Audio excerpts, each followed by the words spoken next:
Today I'm going to be showing you a super minimalistic magazine holder that I made for my office.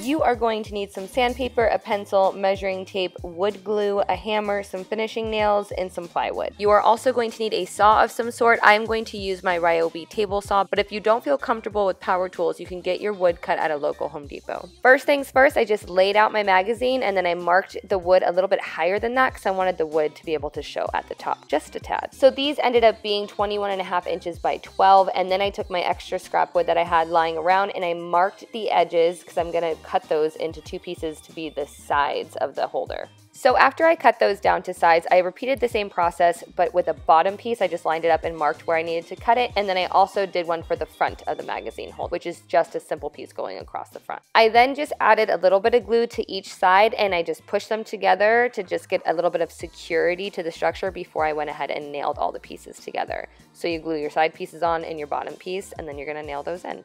After I nailed all of that together, I still felt it wasn't secure enough, so I flipped it over and I essentially just caulked the crevices, like where all the pieces connected, with wood glue for some extra security. After that dried, I just took the piece of wood that I cut for the front of the magazine holder and I hammered that in, and then I covered the nails up with some wood putty to make it look a little bit more natural. And now, of course, you can stain this, you can paint this, you can coat it, you can do whatever you want to it, but because in my office I have that jumbo pegboard wall, which is this wood exactly, I wanted to keep the wood as is to blend the room together a little bit more.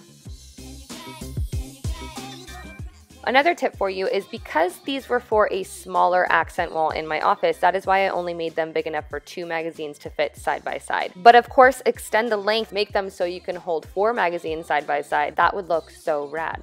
As always, thank you so much for watching this video. Be sure to give it a thumbs up if you liked it, and do not forget to hit that subscribe button on your way out. I'll see you on Wednesday.